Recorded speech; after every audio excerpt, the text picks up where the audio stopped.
video of our multi-video seller series. We shall look at what happens once the home is on the market and we have set up all of the marketing. At this point, we shall be handling showings, providing feedback and supporting the seller as best as possible through what could be, without our support, a stressful time. Here are 7 important points to note on these 2 topics.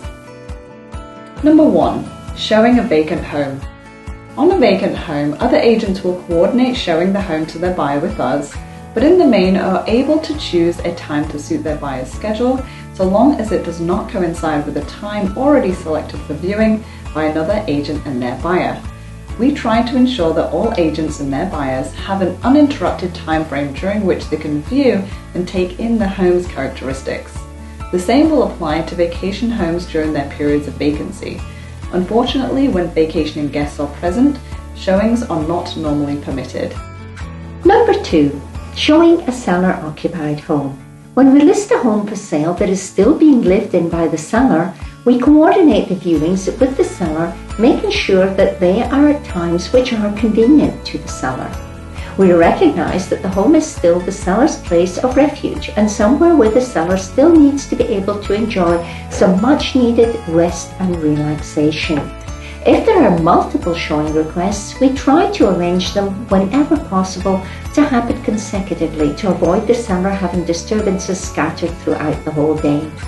As mentioned in a previous video in the seller series, it is preferable if the seller is able to leave the home for the duration of the viewing or viewing sequence, exiting with other family members and pets. Preparing a home for sale has also been covered in a previous video, so a seller knows what to do to make sure the home shows at its best each and every time it is viewed.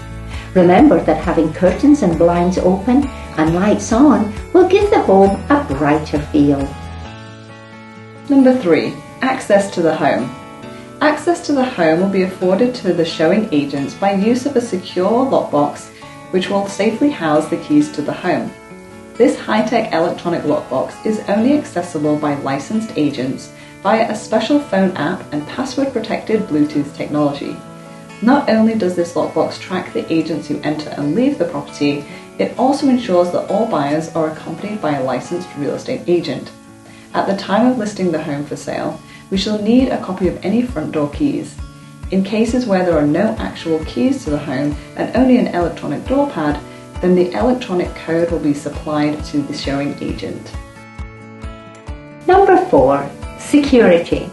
Should the home have a security system, it is preferable not to have the security system switched on at the time of the viewing.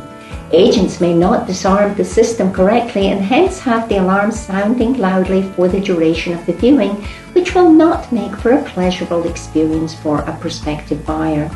In the case of a gated community, it is preferable where possible to share the gate code with the showing agent, or in the case of a guard-gated community, to give the agent's name to the guard ahead of the visit to facilitate the agent's entry into the community with the buyer. Number 5. Setting up a showing. We set up the showing instructions for our homes on the MLS so that agents call us for viewing permission even in the case of vacant homes. We do this specifically as we want to talk to the agent ahead of the showing to explain any positive selling features of the home to make sure that these are not overlooked and in turn are shared with the buyer. Number 6. Personal feedback. We make a point of following up by phone call after the viewing has taken place. If the agent does not pick up, then we send a text message and continue with this process until feedback has been obtained. We believe that having feedback from the viewings is extremely important in order to determine what buyers are finding to be positive attributes and what are the home's features that may be having a negative effect on the buyers and discouraging them from making an offer on the home. Number 7. Handling feedback.